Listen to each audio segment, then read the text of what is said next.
Hi friends, నా పేరు Nehemiah. Welcome to the Technospring YouTube channel. Friends, ఈరోజు వీడియోలో iQoo Z6 Lite unboxing and initial impressions అయితే చూద్దాం. ఈ ఫోన్ బేస్ వేరియంట్ మీకు 4+64GB తోడు వస్తుంది. ప్రైస్ వచ్చేసరికి 14,000 రూపాయలు అయితే ఉంటుంది, 13,999. అండ్ ప్రజెంట్ నా దగ్గర ఉన్నది వచ్చేసరికి 6+128GB. దీని ప్రైస్ వచ్చేసరికి 15,500 రూపీస్ అయితే ఉంటుంది. సో ఈ ఫోన్ని అమెజాన్ సేల్స్లో విపరీతంగా కొన్నారు, చాలామంది కొన్నారు. అమెజాన్ సేల్స్లో ఈ ఫోన్ బేస్ వేరియంట్ మీకు అన్ని ఆఫర్స్ కలుపుకొని 10,000 రూపాయల కంటే తక్కువ ప్రైస్లోనే వచ్చింది. అండ్ 6GB మోడల్ వచ్చేసరికి అరౌండ్ 11,000 రూపాయలు, 12,000 రూపాయలకి అయితే వచ్చింది. ఒకవేళ మీరు ఈ ఫోన్ బేస్ వేరియంట్ని అంటే 4+64GB మోడల్ని 10,000 రూపాయల లోపు కొన్నా, లేదంటే 10,000 ఆ అరౌండ్ ప్రైస్లో కొన్నా కానీ ఇది మీకు మంచి చాయిస్ అవుతుంది. అండ్ 6GB మోడల్ మీరు 11,000-12,000 రూపాయలకు కొన్నా కానీ ఇది మీకు మంచి చాయిస్ అవుతుంది. బట్ ఈ వీడియోలో ఈ ఫోన్ అసలు 14,000 రూపాయలకి కన్సిడర్ చేయొచ్చా లేదా, అదే నా పాయింట్ ఆఫ్ వ్యూ. అసలు నేను ఈ ఫోన్ని కొనింది కూడా అందుకే. చాలామంది ఈ ఫోన్ గురించి అడుగుతా ఉన్నారు అండ్ చాలామంది ఈ ఫోన్ని కొన్నారు కూడా. సో అసలు ఏంటి ఈ ఫోన్ సంగతి ఏంది, అసలు ఒకసారి దీని సంగతి తేల్చేద్దామని ఈ ఫోన్ అయితే కొన్నా. అండ్ ఓవరాల్గా ఈ వీడియోలో నా పాయింట్ ఆఫ్ వ్యూ ఏంటంటే 10,000 రూపాయలకి 11,000 రూపాయలకి ఖచ్చితంగా ఇది బెటర్ ఫోనే. కాకపోతే 14,000 రూపాయలకి 15,000 రూపాయలకి బెటర్ ఫోనా కాదా, కొనొచ్చా లేదా అని ఈ వీడియో పాయింట్ ఆఫ్ వ్యూ అనమాట. సో ఈ వీడియోలో కంప్లీట్గా చూద్దాం. ఫస్ట్ ఆఫ్ ఆల్ ఈ ఫోన్ అన్బాక్సింగ్ అయితే చూడండి. బాక్స్ అయితే మనకి ట్రెడిషనల్ iQoo బాక్స్ లాగే బ్లాక్ అండ్ ఎల్లో కాంబినేషన్ తోటి ఉంటుంది. అండ్ బాక్స్ ఓపెన్ చేయగానే బాక్స్లో ఫస్ట్ మీకు కొంత పేపర్ వర్క్ అయితే ఉంటుంది. అండ్ దాంతోపాటు ట్రాన్స్పరెంట్ కేస్ అయితే ఉంటుంది. అండ్ దాని తర్వాత ఫోనే ఉంటుంది. అండ్ దాని తర్వాత ఫోన్ కింద మీకు ఒక USB Type-C ఛార్జింగ్ కేబుల్ అయితే ఉంటుంది. అండ్ ఫోన్ బాక్స్లో మీకు ఛార్జర్ అయితే ఉండదు. ఛార్జర్ ప్లేస్లో వీళ్ళు ఒక మెసేజ్ అయితే పెట్టారు, thank you for contributing towards the planet by reducing carbon emission. So మీకు ఒకవేళ ఛార్జర్ కావాలంటే ఛార్జర్ మీరు సపరేట్గా ఈ ఫోన్ ఆర్డర్ చేసేటప్పుడు బండిల్ ప్యాక్లో అంటే ఈ ఫోన్ని కార్ట్లోకి యాడ్ చేసి దీంతో పాటు ఛార్జర్ని కార్ట్లోకి యాడ్ చేసుకోవాలి. అప్పుడు ఛార్జర్ మీకు 400 రూపాయలకి అయితే వస్తుంది. లేదు సపరేట్గా ఛార్జర్ కొనుక్కోవాలంటే 1,200 రూపాయల దాకా ప్రైస్ అయితే పడుతుంది. సో ఇది ఓవరాల్గా అన్బాక్సింగ్ అండ్ బాక్స్లో వచ్చే కంటెంట్స్ అయితే. అండ్ ఇక ఫోన్ సంగతికి వచ్చామంటే ఫస్ట్ మనం ఫోన్ బిల్డ్ అండ్ డిజైన్ నుంచి అయితే స్టార్ట్ చేద్దాం. సో ఇది మీకు బిల్డ్ వచ్చేసరికి బ్యాక్ సైడ్ అంతా కూడా ఇది ప్లాస్టిక్ బాడీ, సైడ్ ఫ్రేమ్ కూడా మీకు పాలికార్బోనేట్ ఉంటుంది, కంప్లీట్ ప్లాస్టిక్ బాడీతో వస్తుంది. అండ్ స్క్రీన్ మీద ప్రొడక్షన్ వచ్చేసరికి షార్ట్ జనరేషన్ గ్లాస్ అయితే యూజ్ చేశారు, గొరిల్లా గ్లాస్ అయితే కాదు. అండ్ ఇక బ్యాక్ సైడ్ డిజైన్ అయితే మీకు చూడడానికి అయితే బాగుంది. ఇది బ్లూ కలర్ అయితే ఇది మీకు బాగుంది. ఇది మీకు షిఫ్ట్ చేస్తున్నప్పుడు light yellow to blue colour gradient అయితే షిఫ్ట్ అవుతా ఉంది. కొద్దిగా టెక్స్చర్ ఫీలింగ్, కొద్దిగా వెనకాలైతే ప్యానల్ మెరుపులుగా అయితే ఉంది. అండ్ ఫింగర్ ప్రింట్స్ని అయితే అట్రాక్ట్ చేయట్లేదు, మ్యాట్ ఫినిష్ తోడు వస్తుంది. సో అదొక ప్లస్ పాయింట్ అని చెప్పుకోవచ్చు. బట్ ఇది కొద్దిగా స్లిప్పరీగా ఉంది, ఈజీగా చేతిలో నుంచి జారిపోవడానికి అయితే ఛాన్స్ అయితే ఉంటుంది. సో అదొకటి మీరు మైండ్లో పెట్టుకోండి. అండ్ ఇప్పుడు ట్రెండ్కి తగ్గట్టుగానే ఇది మీకు ఫ్లాట్ ఎడ్జెస్ తోటి వస్తుంది, iPhone type design. So boxy షేప్లో అయితే వస్తుంది. ఓవరాల్గా డిజైన్ అయితే బాగుంది, పెద్ద పెద్ద కెమెరా మాడ్యూల్ తోటి టిపికల్ iQoo డిజైన్ అని చెప్పుకోవచ్చు. iQoo Z6 Pro కానీ Z6 44 వాట్ కానీ అవి కూడా సేమ్ ఇట్లాంటి డిజైన్ తోటి వస్తాయి, పెద్ద పెద్ద కెమెరా మోడల్స్ తోటి. అదే డిజైన్ లాంగ్వేజ్ అయితే దీనిలో కూడా ఉంది. లుకింగ్ అయితే ఓవరాల్గా చూడడానికి కొంతమందికి నచ్చొచ్చు, కొంతమందికి నచ్చకపోవచ్చు. నాకైతే మాత్రం నచ్చింది. అండ్ నెక్స్ట్ ఇంకా డిస్ప్లే సంగతికి వెళ్ళామంటే ఇది మీకు 6.58 inch display, IPS LCD display, 120Hz refresh rate తోటి వస్తుంది. ఓవరాల్గా డిస్ప్లే క్వాలిటీ అయితే మీకు బాగుంది.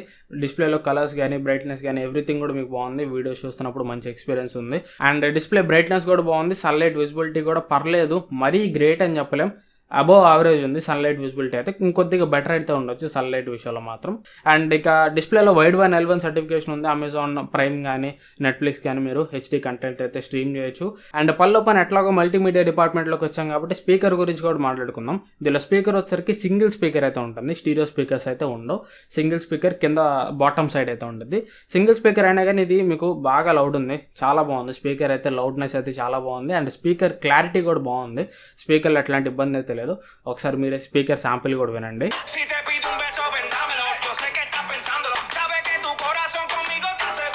అండ్ అట్లాగే 3.5 హెడ్ ఫోన్ జాక్ కూడా ఉంటుంది. ఒకవేళ మీరు వైడ్ హెడ్ ఫోన్స్ కనెక్ట్ చేసుకోవాలన్నా కనెక్ట్ చేసుకోవచ్చు. ఇది ఓవరాల్గా మల్టీమీడియా అండ్ డిస్ప్లే డిపార్ట్మెంట్ అయితే. అండ్ ఇక ప్రాసెసర్ డిపార్ట్మెంట్లోకి వెళ్ళిపోయింటే దీనిలో ప్రాసెసర్ వచ్చేసరికి స్నాప్డ్రాగన్ 4 Gen 1 ప్రాసెసర్ అయితే ఉంటుంది, 6 nm టెక్నాలజీ బిల్డ్ అయిన ప్రాసెసర్. సో ప్రాసెసర్ అయితే మాత్రం మంచి ప్రాసెసర్ అని చెప్పుకోవచ్చు. ఈ ప్రాసెసర్ స్నాప్డ్రాగన్ 680 కంటే బెటర్ ప్రాసెసర్ అండ్ 695 కంటే కొద్దిగా తక్కువ ఉంటుంది. సో 680కి 695కి మధ్యలో ఉంటుంది. ప్రాసెసర్ పర్ఫార్మెన్స్ అయితే నాకు బాగానే ఉంది, నేను 1 డే నుంచి యూజ్ చేస్తున్నా. సో ఈ 1 డేలో నాకు ఈ ప్రాసెసర్ ఎక్కడ కూడా ల్యాగ్ అవుతున్నట్టు లేదంటే ఆ ఫ్రేమ్ డ్రాప్స్ కానీ నాకు ఎక్కడ తెలియలేదు. మరి ఈ ఫోన్ నేను హానెస్ట్గా చెప్తున్నా, హెవీగా ఏం యూజ్ చేయలేదు, జస్ట్ నార్మల్గానే యూజ్ చేసా. నార్మల్ యూజెస్లో ఈ ప్రాసెసర్ నాకు బాగానే అనిపించింది. ఇంకా ఒక గేమ్ కూడా దీనిలో ఇన్స్టాల్ చేయలేదు. సో ఆ గేమ్స్, ఆ హెవీ యూజెస్ గురించి మొత్తం నేను రివ్యూలు అప్డేట్ చేస్తాను. ఆ గేమ్స్, ఆ హెవీ యూజెస్కి కూడా పర్లేదు, ప్రాసెసర్ అయితే బాగానే ఉంటుంది. మీడియం గేమింగ్కి ప్రాసెసర్ బాగానే ఉంటుంది. And daily day to day టాస్క్లు మీరు ఎంత టాస్క్ చేసినా కానీ బాగానే రన్ చేస్తుంది, no problem at all. And ఇక ఈ ఫోన్లో Antutu బెంచ్ మార్క్స్ కూడా నేను రన్ చేశాను. Antutu స్కోర్ వచ్చేసరికి 3,81,000 దాకా వచ్చింది. సో ఆ ప్రైస్లో ఈ ప్రాసెసర్కి దగ్గరగా 4 లక్షల వరకు స్కోర్ చేసింది. మంచి స్కోర్ అని చెప్పుకోవచ్చు. సో స్కోర్ని బట్టి చూస్తుంటే ప్రాసెసర్ వైజ్ అయితే ఎట్లాంటి ఇబ్బంది అయితే ఉండదు ఆ ప్రైస్లో. ఇంకా ప్రాసెసర్ గురించి ఫుల్గా రివ్యూలు అయితే అప్డేట్ చేస్తాను. అండ్ నెక్స్ట్ ఇంకా సాఫ్ట్వేర్ గురించి మాట్లాడుకున్నాం అంటే, ఇది మీకు out of the box Android 12 తోడు వస్తుంది. 2 సంవత్సరాల వరకు ఆండ్రాయిడ్ అప్డేట్స్ అయితే వీళ్ళు గ్యారంటీ చేస్తున్నారు. అండ్ ఐఫోన్లో మీకు Android 13 అండ్ 14 కూడా వస్తుంది. అండ్ 3 years వరకు సెక్యూరిటీ అప్డేట్స్ ఇస్తామని వీళ్ళైతే చెప్తున్నారు. అండ్ ఓఎస్ వచ్చేసరికి ఇది మీకు ఫన్ టచ్ ఓఎస్ తోటి అయితే వస్తుంది. ఫన్ టచ్ ఓఎస్ మీకు చూడడానికి అయితే బాగానే ఉంది. And out of the box దీనిలో మీకు చాలా బ్లోట్వేర్ అయితే ఉంది. ఆ బ్లోట్వేర్ అంతా కూడా మీరు అన్ఇన్స్టాల్ అయితే చేసుకోవచ్చు. ప్రజెంట్ ఈ ఫోన్లో అయితే ఈ ఓఎస్లో నాకు ఎట్లాంటి బ్యాడ్ ఎక్స్పీరియన్స్ అయితే లేదు. అండ్ ఇక కెమెరా సంగతికి వెళ్ళిపోయామంటే, బ్యాక్ సైడ్ దీనిలో మీకు 2 కెమెరాస్ ఉంటాయి.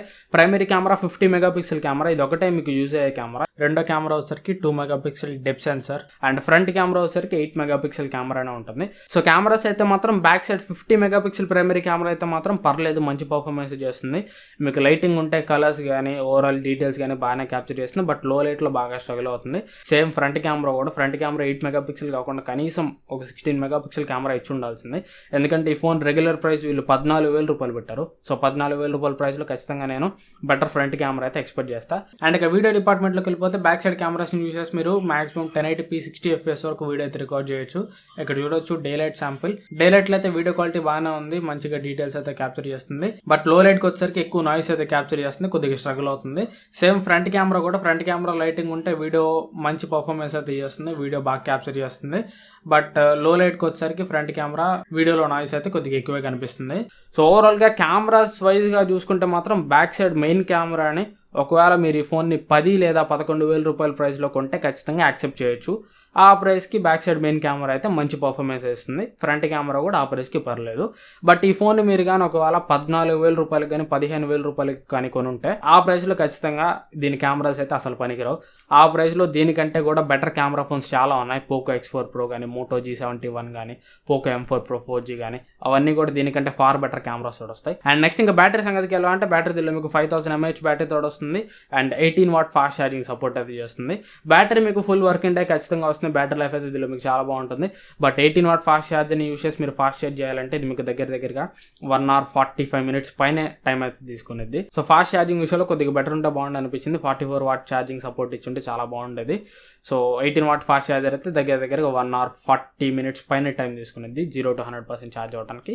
బట్ బ్యాటరీ లైఫ్ అయితే మాత్రం సింగిల్ వర్కింగ్ డే ఖచ్చితంగా అయితే వస్తుంది. అండ్ ఇక ఈ ఫోన్ మీకు 5G ఫోన్. ఈ ఫోన్లో మెయిన్ హైలైటింగ్ పాయింట్ కూడా అదే, వీళ్ళు హైలైట్ చేస్తున్న పాయింట్ కూడా అదే.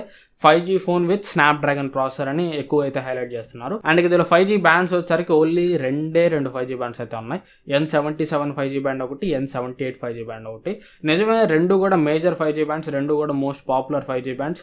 ఇండియాలో ఈ 2 5G బ్యాండ్స్ మీద ఖచ్చితంగా 5G అయితే వస్తుంది. బట్ ఈ 2 5G బ్యాండ్స్ కూడా హయ్యర్ ఫ్రీక్వెన్సీ బ్యాండ్స్ అనమాట. హయ్యర్ ఫ్రీక్వెన్సీ 5G ఎక్కడ వస్తుంది? ఓన్లీ టౌన్స్లో, సిటీస్లో, మెట్రోపాలిటన్ సిటీస్లో మాత్రం వస్తుంది. Tier 1 సిటీస్లో మాత్రం వస్తుంది. ఇఫ్ ఇన్ కేస్ మీరు Tier 1 సిటీలో లేరు, Tier 1 సిటీ అంటే హైదరాబాద్ కానీ, ఢిల్లీ కానీ, బెంగళూరు కానీ, అవన్నీ Tier 1 సిటీస్ అనుకోండి. ఇఫ్ ఇన్ కేస్ మీరు Tier 1 సిటీస్లో లేరు, Tier 2 సిటీస్లో ఉన్నారు, అంటే గుంటూరు, ఒంగోలు, నెల్లూరు అట్లా అనుకోండి. సో ఆ సిటీస్ అన్నింటిలో N78 అండ్ N77 ఫస్ట్లో రాకపోవచ్చు. ఆ సిటీస్ అన్నింటిలో N41 కానీ, N5 కానీ, N3 కానీ ఆ 5G బ్యాండ్స్ రావచ్చు. సో అలాంటప్పుడు దీనిలో మీకు lower frequency 5G bands and mid frequency 5G bands లేవు. కాబట్టి ఒకవేళ మీరు పల్లెటూరులో ఉన్నా, లేదంటే హయ్యర్ ఫ్రీక్వెన్సీ 5G బ్యాండ్ కవరేజ్కి మీరు దూరంగా ఉంటే మాత్రం ఖచ్చితంగా మీరు ఈ ఫోన్లో 5G అయితే యూజ్ చేయలేరు. Only higher frequency 5G band coverage మీ ఏరియాలో ఉంటేనే మీరు దీనిలో 5G అయితే యూజ్ చేయగలరు. ఇదైతే మీరు మైండ్లో పెట్టుకోండి. కోసుకొని దీన్ని 5G ఫోన్ అని కొనాల్సిన అవసరం అయితే లేదు. 5G కోసం చెప్పాలంటే ఇది అసలు నేను సజెస్ట్ చేయను. ఎందుకంటే 5G ఫోన్ మీరు కొనాలంటే మాత్రం ఖచ్చితంగా ఇండియాలో కావాల్సిన 8 5G బ్యాండ్స్ ఉండేటట్టు చూసుకోండి. ఈ ప్రైస్లో 14-15 వేల రూపాయల్లో బెటర్ 5G ఫోన్ వచ్చేసరికి మోటో G71 అన్ని 5G బ్యాండ్స్ కవరేజ్ ఉంటుంది. దీనికంటే కూడా అది బెటర్ చాయిస్. సో ఈ ఫోన్లో 5G బ్యాండ్స్ రెండే ఉండటం అనేది మేజర్ మైనస్ పాయింట్ అని చెప్పొచ్చు. అండ్ ఇంకో మైనస్ పాయింట్ కూడా ఉంది, ప్రాసెసర్కి దీనికి మీకు చాలా లిమిటేషన్స్ అయితే ఉన్నాయి. దీనిలో మీకు 4K వీడియో ప్లే చేయలేరు అండ్ 4K వీడియో రికార్డ్ కూడా చేయలేరు. మ్యాక్సిమం ఈ ప్రాసెసర్ సపోర్ట్ చేసేది వచ్చేసరికి 1080p వరకే సపోర్ట్ చేస్తుంది, ప్లేబ్యాక్ అయినా రికార్డింగ్ అయినా. అండ్ కెమెరాలో కూడా మీకు 4K వీడియో రికార్డింగ్ క్యాపబిలిటీ అయితే లేదు. అండ్ సిమ్ స్లాట్ వచ్చేసరికి ఇది మీకు హైబ్రిడ్ సిమ్ స్లాట్ ఉంటుంది. either మీరు వాడితే 2 సిమ్ కార్డులు వాడాలి, లేదంటే ఒక మైక్రో SD కార్డ్ ఒక సిమ్ కార్డ్ అయితే వాడాలి. అండ్ ఇక ఈ ఫోన్లో మీకు క్యారియర్ అగ్రిగేషన్ సపోర్ట్ కూడా ఉంది, 4G+ సిగ్నల్స్ అయితే వస్తాయి. అండ్ ఇక ఈ ఫోన్లో మీకు కాల్ రికార్డింగ్ కూడా ఉంది, కాకపోతే అవతల వాళ్ళకి మీరు కాల్ రికార్డ్ చేస్తున్నట్టు వినిపిస్తుంది. అండ్ ఫింగర్ ప్రింట్ సెన్సర్ వచ్చేసరికి side mounted finger print sensor ఉంటుంది. ఫింగర్ ప్రింట్ సెన్సర్ అయితే పర్లేదు, యాక్యురేట్ అండ్ ఫాస్ట్ ఉంది. సో ఇది ఓవరాల్గా అన్బాక్సింగ్ అండ్ ఇనిషియల్ ఇంప్రెషన్స్ అయితే. ఓవరాల్గా ఒకవేళ మీరు ఈ ఫోన్ని 11 లేదా 10,000 రూపాయలు కొంటే ఖచ్చితంగా ఇది మీకు చాలా చాలా మంచి చాయిస్. ఒకవేళ ఫ్యూచర్లో రాబోయే సేల్స్లో కూడా ఈ ఫోన్ ఒకవేళ మీకు 10,000కి కానీ లేదంటే 11,000 రూపాయలు లోపు వస్తే మాత్రం ఈ ఫోన్ ఖచ్చితంగా మీరు పిక్ చేసుకోవచ్చు. బట్ 14,000 రూపాయలకి అయితే ఖచ్చితంగా స్మార్ట్ పిక్ అయితే కాదు. 14,000 రూపాయలకి దీనికంటే చాలా బెటర్ ఫోన్స్ ఉన్నాయి. ఆ ప్రైస్లో దీనిలో మైనస్ పాయింట్స్ చెప్పాలంటే first of all cameras. So cameras mainly front camera 8 megapixel front camera 14,000 రూపాయల ప్రైస్లో అసలు యాక్సెప్ట్ చేయను నేను. అండ్ ఇంకోటి 18 వాట్ ఫాస్ట్ ఛార్జింగ్ కాకుండా ఇంకా బెటర్ మినిమం 33 వాట్ 44 వాట్ అయినా ఉండాలి. And 5G bands 2 5G bands మాత్రమే ఉంటాయి. మీరు ఒక 1,000 రూపాయలు ఎక్స్ట్రా యాడ్ చేసుకుంటే 15,000 రూపాయలకి మోటో G71 వల్ల 12 5G బ్యాండ్స్ ఉంటాయి. ఇండియాలో కావాల్సిన 5G బ్యాండ్స్ ఏది కూడా మిస్ కావు. సో ఈ 3 మైనస్ పాయింట్స్ అని చెప్పుకోవచ్చు ఈ ఫోన్కి. అండ్ మీకు ఫుల్ రివ్యూ కావాలా వద్దా ఒకసారి కామెంట్ చేయండి. ఎక్కువ కామెంట్స్ వస్తే ఫుల్ రివ్యూ చేస్తా, లేదంటే చేయను, ఒక గేమింగ్ రివ్యూ చేసి ఇంకా ఆపేస్తా. అండ్ ఇఫ్ ఇన్ కేస్ ఒకవేళ మీరు ఈ ఫోన్ కానీ కొనాలనుకుంటే కింద డిస్క్రిప్షన్లో అఫిలియేట్ లింక్ ఉంటుంది, ఆ లింక్ని యూజ్ చేసుకుంటానే ట్రై చేయండి. దానివల్ల ఛానల్కి కొత్త రెవెన్యూ అయితే జనరేట్ అవుతుంది. అండ్ ఇంకా ఛానల్ సబ్స్క్రైబ్ చేసుకోకపోతే సబ్స్క్రైబ్ చేసుకొని పక్కన ఉన్న బెల్ ఐకాన్ కూడా యాక్టివేట్ చేసుకోండి. ఇంకా మీకోసం మంచి మంచి వీడియోస్ అయితే తీసుకొస్తాను. Thanks for watching. మళ్ళీ నెక్స్ట్ వీడియోలో కలుస్తాను. Bye bye.